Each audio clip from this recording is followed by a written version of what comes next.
In the late 1980s, the Miramichi, New Brunswick, was renowned for its natural beauty, as well as the welcoming warmth of its residents.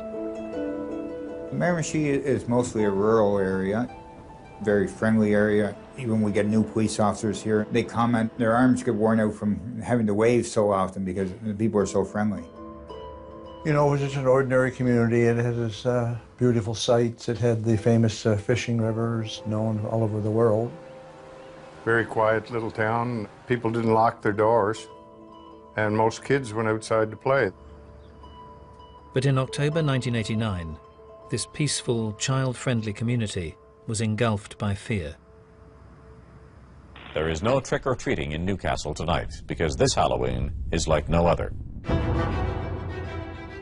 A masked killer had forced the residents off the streets. You can't go out at night by yourself. And I never used to be scared to be home by myself, and now I'm scared. The nighttime prowler had invaded people's homes and brutally ended the lives of 3 local women.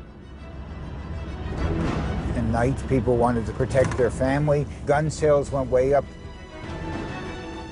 Despite a huge manhunt, the killer had evaded capture for over 6 months.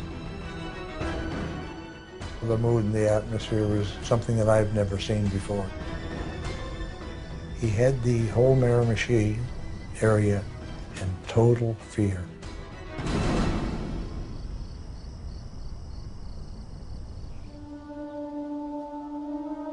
With seemingly no end to the bloodshed, petrified locals in Chatham Head would turn to the church and the comforting words of Father James Smith.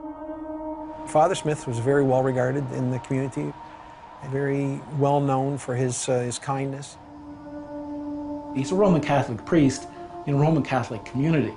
He lived in the rectory right next to the church. The church was right next to my grandmother's house. He was a significant figure in that community.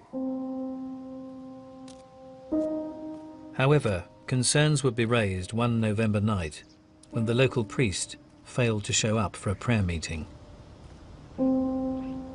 The parishioners went over to the rectory to see where he was. And they looked in the windows to see if they could see anything. They saw his body on the floor, saw scenes of a struggle, and lots of violence in the house.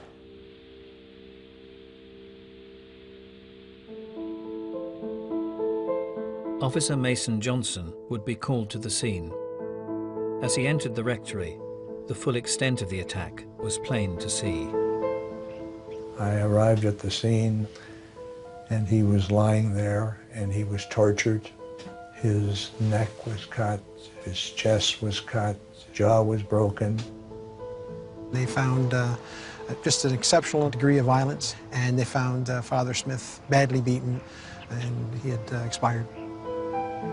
An autopsy would later reveal an even more shocking aspect to the killer's attack. He had jumped on Father Smith and separated the ribs from the sternum.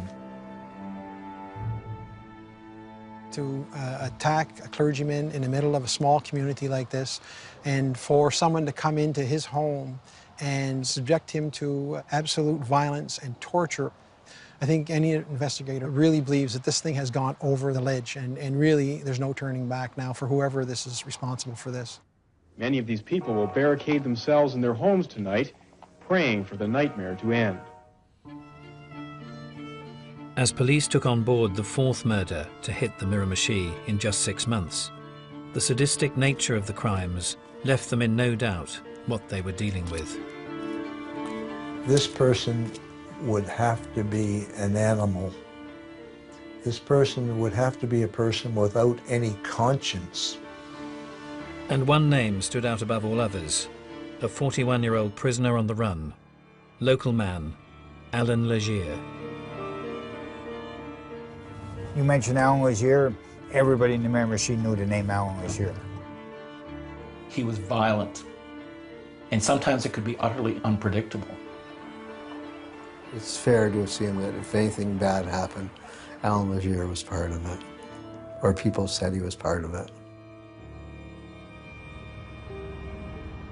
And 3 years previously, the notorious Legere had been involved in a similarly brutal attack inflicted on elderly storekeepers John and Mary Glendenning.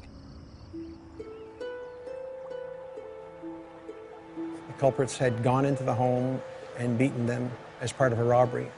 This was a robbery, obviously, that had gone bad. Legere and his two accomplices had remained in the couple's home for a number of hours. Tragically, the brutal onslaught led to the death of John Glendenning, whilst his wife was left with horrific injuries.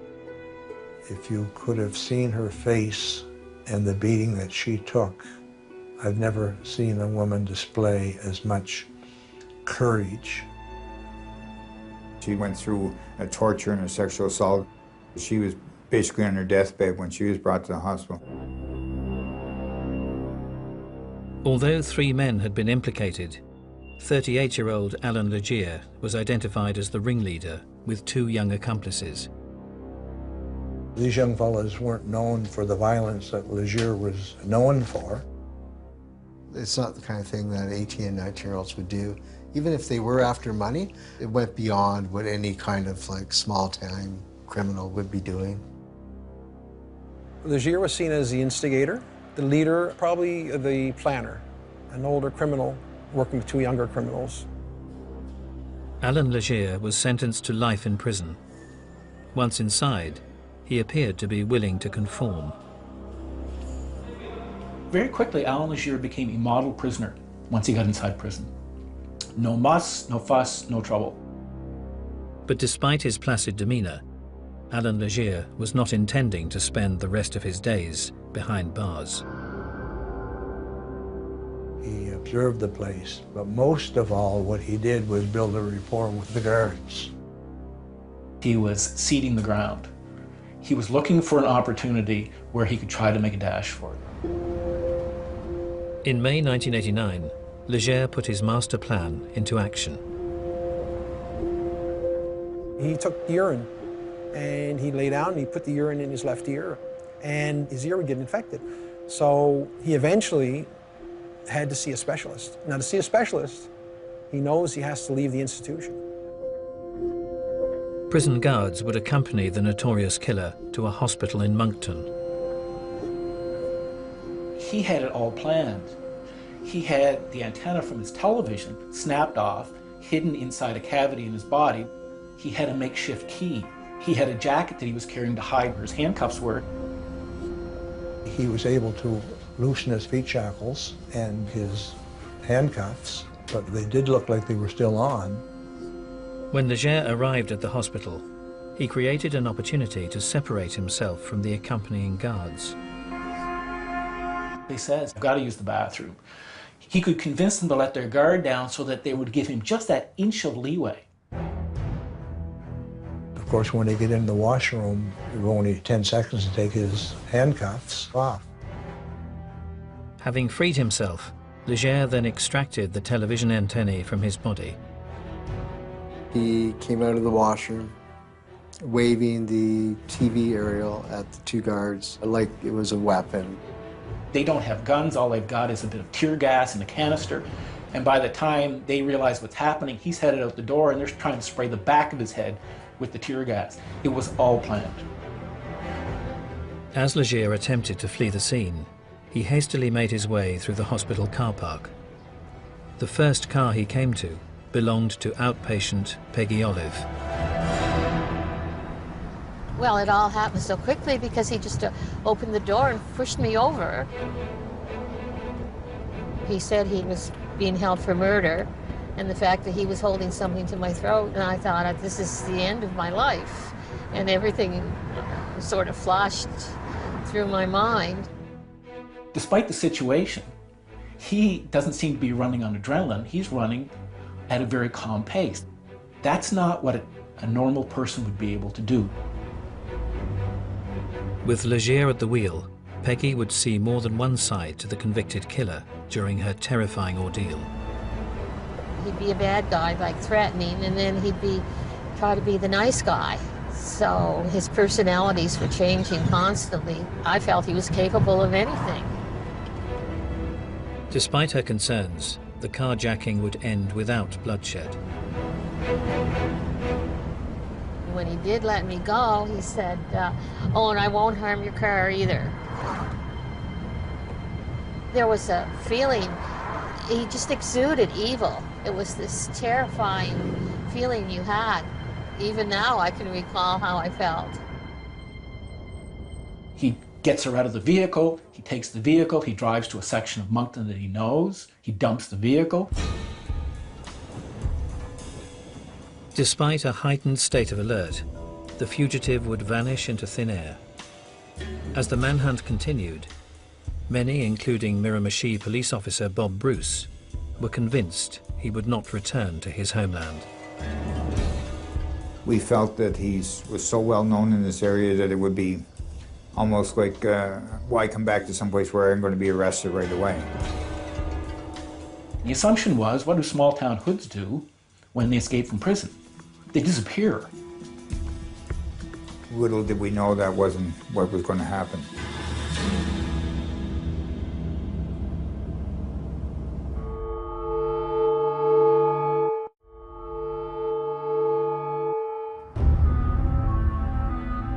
In May 1989, convicted killer Allan Legere was on the run following a brazen escape from a Moncton hospital. Although his whereabouts were unknown, his homeland of the Miramichi had been subjected to a campaign of murder, fueling rumors that the fugitive may have returned to the area.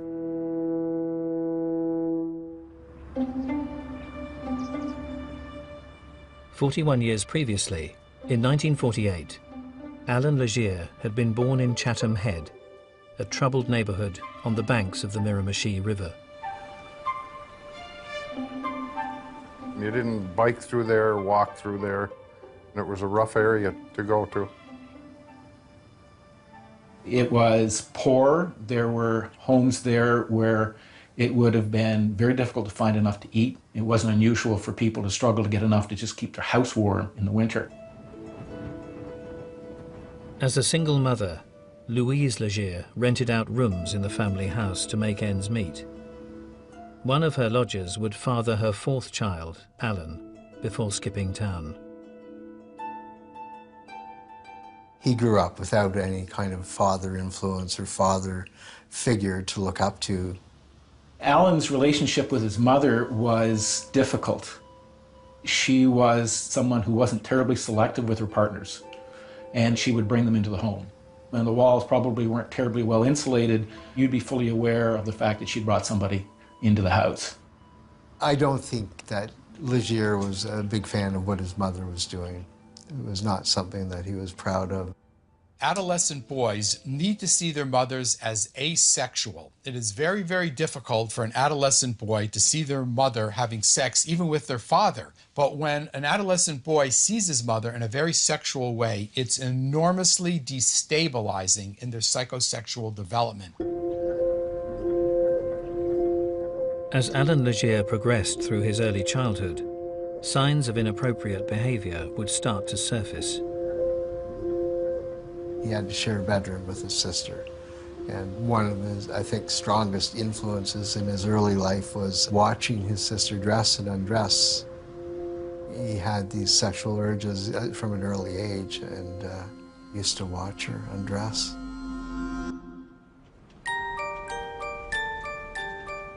Outside the family home, Legere would divide opinion at school. Some people really liked him and thought he had a lot of potential as an artist. And then there's others that thought he was just a horrible thug who was always involved in fights. People who he liked felt that he was bright and had potential. People that he didn't like, they were afraid of him.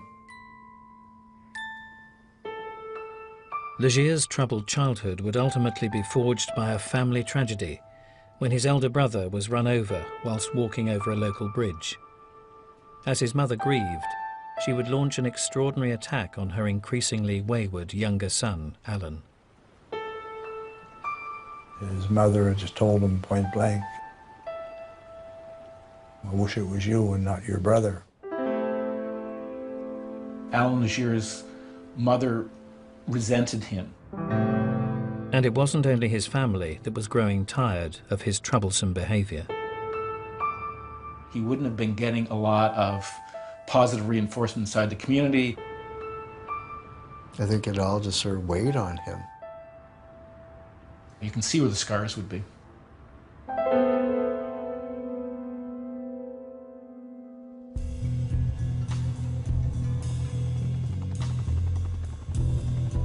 "32 years later, in 1989, Allan Legere was a convicted killer on the run, having escaped custody during a hospital visit in Moncton.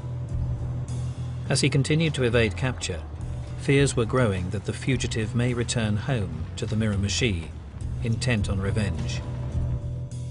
Many community people thought that Legere had a need to get back and pay people back for his conviction, feeling that he wasn't treated properly. And they said, we want you to get your family and put them somewhere. But they wouldn't leave home. They said, no, if you're staying here, we're staying. Despite concerns, 3 weeks would pass without incident. But then Officer Mole was called to a house fire in the community of Chatham.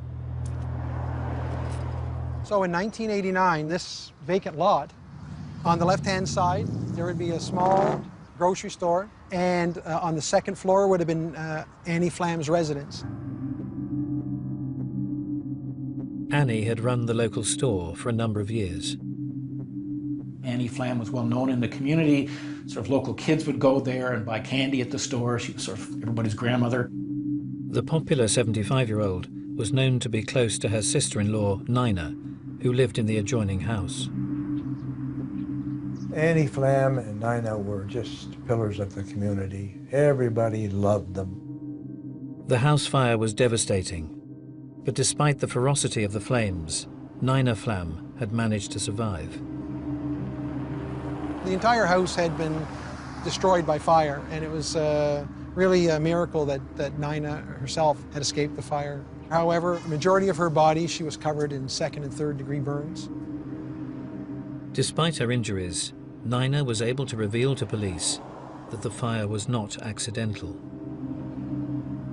They knew from talking briefly with Nina Flam that they had a very serious assault that had taken place. A masked intruder had initially demanded money, but had then subjected the elderly women to a prolonged attack before setting the building ablaze. Nina Flam, he had tied her to the bed, strangled her. She had feigned death. So he left her for dead, and she was able to get her restraints off her feet. Her bed was totally engulfed at that point, and the room was in flames.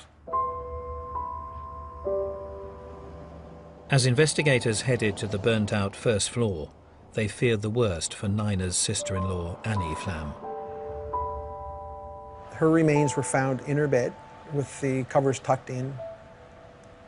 Didn't look as if she had gotten into bed voluntarily, rolled over, you know, like normally it would do, you go to bed. She had been tucked in by someone. She had been brutally assaulted before the fire. The subsequent autopsy revealed that she had been beaten, her jaw was broken. The 75-year-old had also been sexually assaulted before her death. She had expired on her own vomit because of the trauma of the injury. She did not die from smoke inhalation, it was actually the assault. For no rhyme nor reason, we could figure out why anybody would go in. We could figure out maybe in to rob them, but not to commit the violence against them that was so apparent. He's targeting elderly victims because they're weak and they have very little ability to resist. That shows just how weak and inadequate he feels internally. The profile of the elderly victims and signs of theft at the scene bore the hallmarks of the Glendenning murder, committed by Allan Legere 3 years previously. We knew that he had escaped, but we had no evidence to say that he had actually come back to our area. However, investigators would be forced to re-evaluate when victim Nina Flam recalled a particular detail from her terrifying ordeal. her attacker had worn a chain around his midriff. A belly chain or a waist chain is it's consistent with a prisoner. In the back of, I think, all of our minds, Legere was the prime suspect.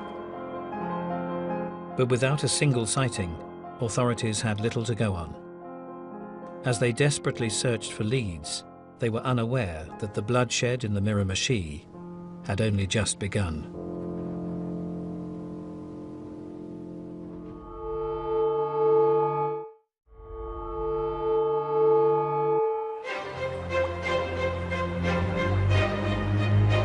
In May 1989, the Miramichi suffered the brutal murder of 75-year-old storekeeper Annie Flam.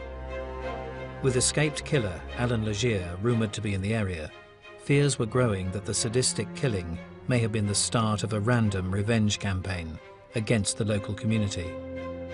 A lot of people thought, well, did I ever make him mad? You know, he might come looking for me. He was out to hurt a lot of people in this area. I have one son and 3 daughters, and they were very intimidated. Despite a heightened state of alert, the local terrain would hamper attempts to track him down. I think the challenge for law enforcement in this area is that there's very dense woodland around the communities themselves. The surrounding area is all something like this. So all our searches took us to areas that were very difficult to search.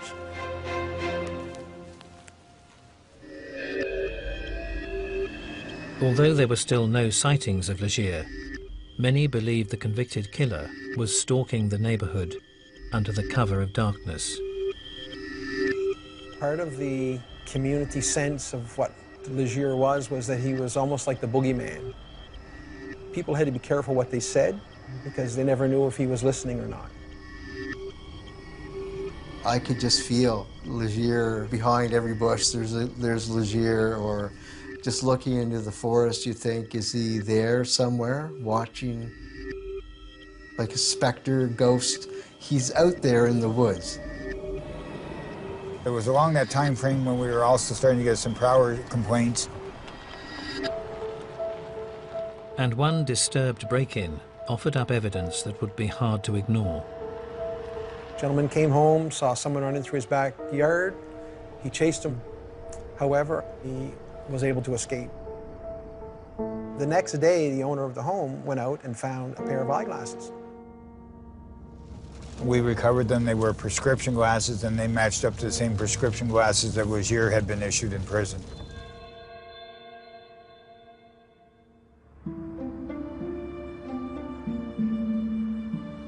Decades earlier, Allan Legere had been renowned as a wayward teenager in the Miramichi area. But despite his rebellious image, Legere felt his diminutive stature was holding him back. He was small and he was skinny, and in a neighborhood like that one, if you were a bit lippy and talked too much, somebody would give you a slap upside the head. There was only one way to avoid that, which was to be big enough that they didn't dare do that to you. Bodybuilding would fast become one of Allan Legere's lifetime passions. He went to the gym pretty well every day. He was very muscular in his upper body, and he would walk around with a t-shirt on or a little undershirt or no shirt. He had the particular way of walking, chest out, had that bodybuilder walk, and he made sure people knew who he was. He wants to demonstrate to others how powerful he is, but he also wants to demonstrate to himself that he's not the weak, inadequate, inferior person that he really knows internally that he is. Behind the scenes, Legere also took great pleasure in his own brand of petty crime. He prided himself of being able to go into a house or a trailer with the people at home and steal what he wanted. There were stories of people waking up and he was standing over them in the bed, basically just looking at them. Those who didn't wake would soon find out Allan Legere had paid them a visit. He'd always leave something behind to let the homeowner know that he had been there. He'd take out clothing and leave on the bed on top of the people that were sleeping. He even cut the underwear off a female minister. He was quite proud of being able to do things like that. He enjoyed feeling control and power because he didn't have much else. He didn't have the breaks in life that the Richies, as he used to call them, had. Although Legere would live away from the area in Moncton, the focus of his crimes would remain on the Miramichi. As his break-ins escalated, police would find him hard to pin down as he went to extreme measures to cover his tracks. He would take a hard-covered book, put it in the living room on the carpet, reach underneath and light the pages on fire. So that would work as a downdraft, almost like a stove. And he could take an hour and a half to drive from here to Moncton before the fire department got a call that the house was burning. And if they checked him in Moncton, 2 hours later, they're saying, but he's here. 7 years later, Allan Legere was a convicted killer on the run. Although he hadn't been cited, police suspected Legere had returned home on a revenge campaign and was potentially involved in the Chatham murder of 75-year-old Annie Flam. People did not want to talk about Allan Legere. They were scared if they said something to me that they were going to get targeted. They did not want their name to appear in print, ever. You could have a sighting of a prowler 2 nights back to back, and then there'd be a time frame of 2 weeks that there'd be absolutely nothing. And it was almost like a game for him. He became a master at eluding us. For over 6 months, the Miramichi would suffer just minor crimes. But that would all change on the night of the 13th of October 1989 in the community of Newcastle.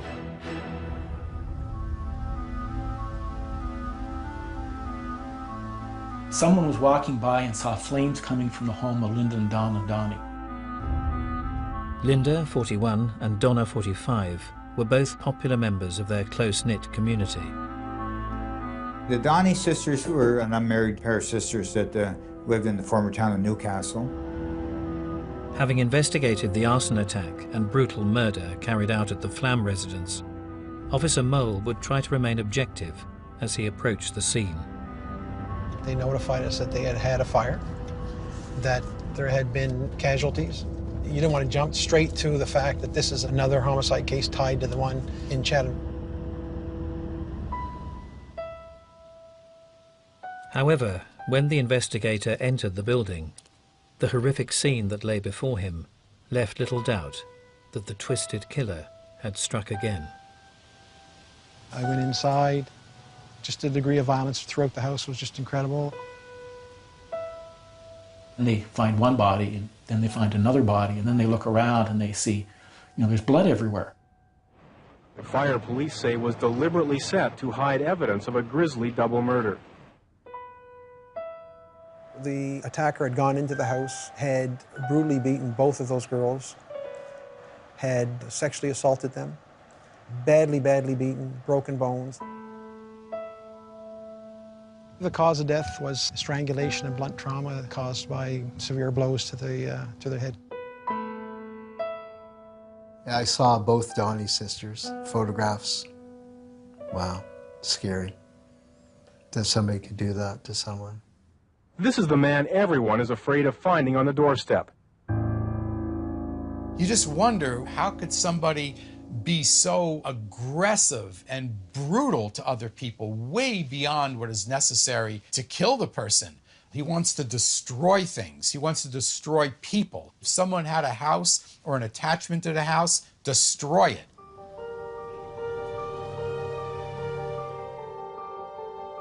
The DNA analysis identified Allan Legere, that it was his genetic material that was left at both of those crime scenes. And with no specific vendettas against the victims, it appeared that anyone in the Miramichi was a potential target.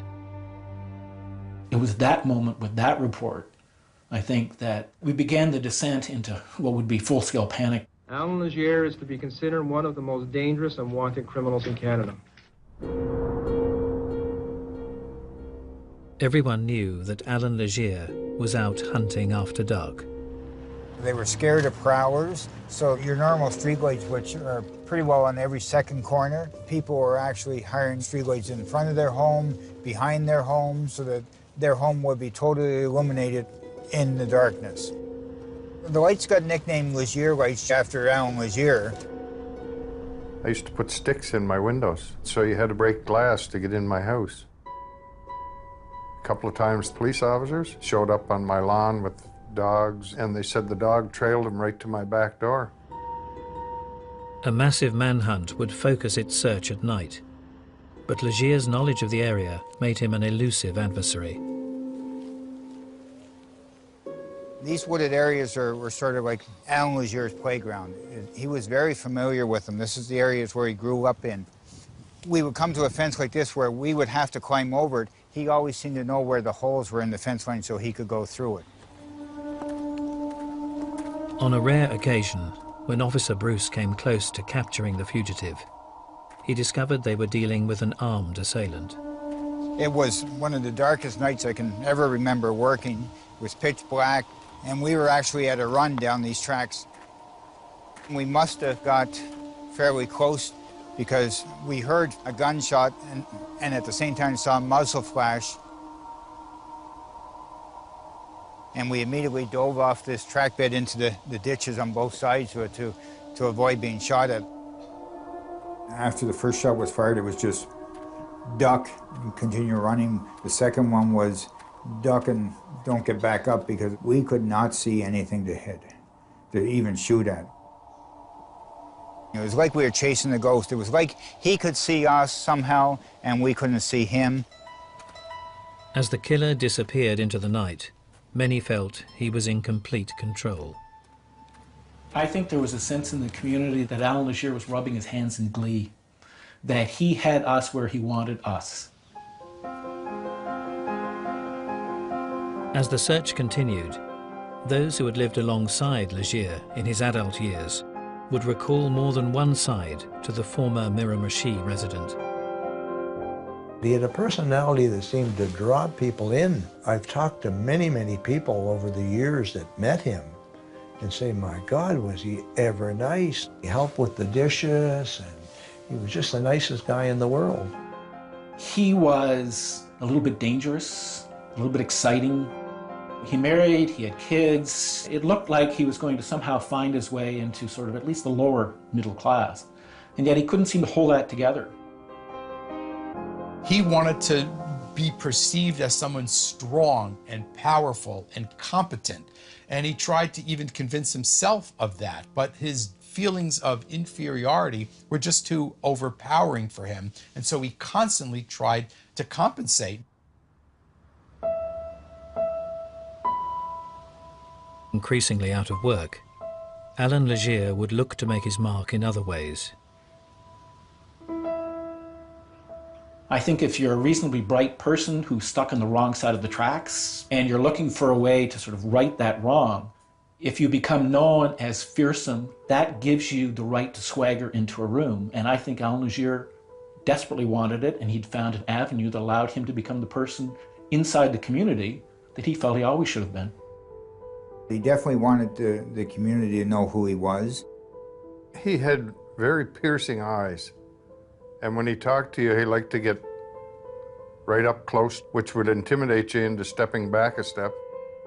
He was unpredictable in a way that people didn't understand. And once he went off, there were no limits, there were no bounds. Legere's animosity would become increasingly extreme as he targeted other elements of the Miramichi community. He expressed his disdain for the Catholic Church, and then he would go on about the gold, the wealth of the Catholic Church, and then he would scare me. He would go in quoting verses, satanic verses. Oh, it chills up my back.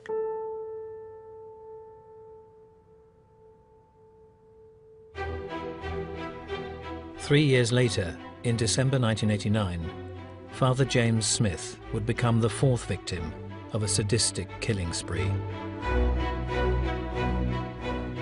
Having linked Legere to 3 of the murders, police were convinced the fugitive had perpetrated the latest crime. We were sure at this particular point that when the priest was killed, there was no doubt that Allan Legere was responsible. It just seemed like this was the ultimate crime to really punish the community for whatever reason. After the killing of Father Smith, there was a recognition that we were the hunting ground, that he was hunting us. And as before, Allan Legere had disappeared without trace and was free to kill again.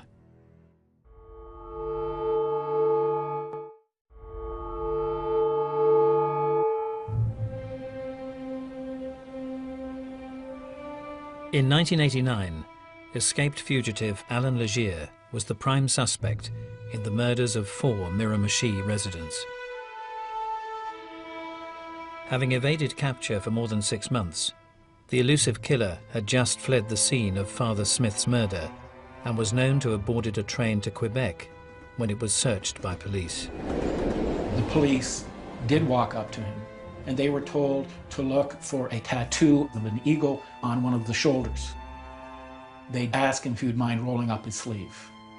And in that supernatural calm that he seemed to be able to call upon in situations like this, he pulled up his sleeve. There was no eagle on his arm. They had the wrong arm. Having foiled authorities once more, the fugitive had freedom in his sights. He made it to Montreal, and he managed to pawn off some jewelry that he had stolen from the Donny sisters. You know, he had money now, so where was he going to go? But despite the obvious risks, Legere then made an extraordinary U-turn. Most people, you think, in his situation would just keep going, try to get out of the country, but why would you want to even just think of going back to the Miramichi? But Allan Legere doesn't think like other people. He hijacked a trucker and headed east, which is back towards the Miramichi, and so everybody was made aware. We did have roadblocks set up with the RCMP. It was one of the roadblocks that actually caught him. Although Legere had eventually been cornered, he was holding the truck driver captive at gunpoint. There was a discussion that he would fight to the death. And I said, no, he's a coward. He's going to give himself up. Allan Legere comes out of the truck and basically says, yeah, it's me, you got me. He surrendered quietly, meekly, no muss, no fuss. Legere only wants to display his violence and aggression where he knows he can win. He'll do it with an elderly woman or someone who's weak and disabled in some way. Then he'll show how violent he is. But with armed police officers, no, he'll just give up and end it right there. News of Legere's arrest would offer huge relief to the Miramichi community. It was like a dream come true. Finally, he's in custody. There was jubilation after he was taken into custody. Partway through the day, I heard church bells ringing, and I realized that the church bells were ringing not because it was noon, but because Allan Legere had been captured. It was a huge relief. It was a huge relief to me. Like, that's the happiest story I ever wrote in my life. 2 years later, Allan Legere would be found guilty of 4 counts of first-degree murder. The witness statement provided by survivor Nina Flam would play a major role in his conviction. Anyone listening to her testimony really felt for the situation that she was in, not only that night in that room, but what she suffered since and how she's had to deal with it. As life finally returned to normal for the residents of the Miramichi, many were left wondering why one of their own had waged such a brutal war on their community. Mr. Legere always thought people were out to get him. Prosecutors, police officers, the average person, that's just the way he was. He lived a fairly disadvantaged life as a young person in the community, saw what other people had, and in committing these crimes, I think he saw it as an opportunity to kind of get even.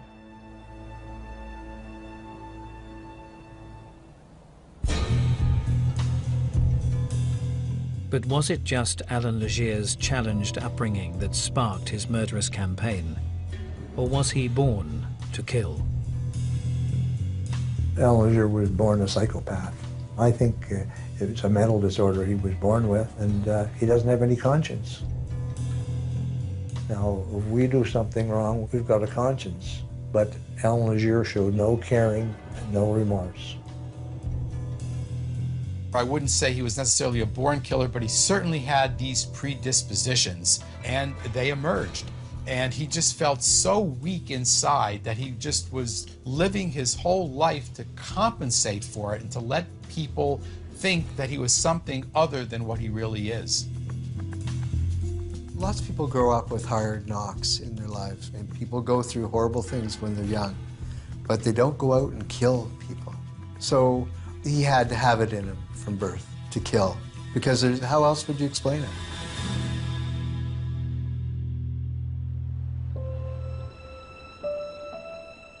Decades later, Allan Legere's reign of terror is now an horrific chapter from the past.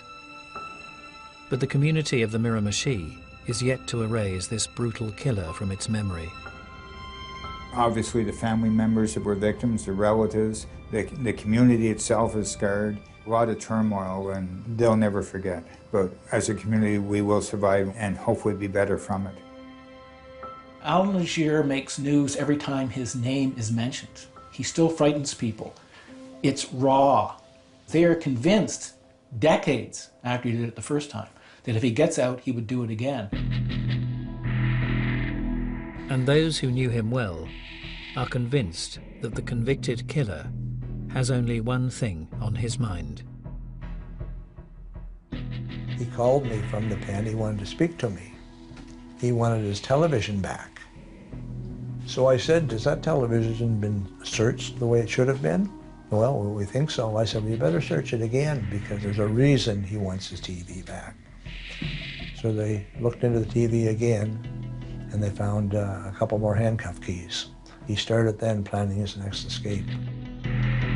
I'm sure he's thinking about it right now. I'm sure he doesn't pass a minute of his day without thinking about getting back to that community and how he can do it.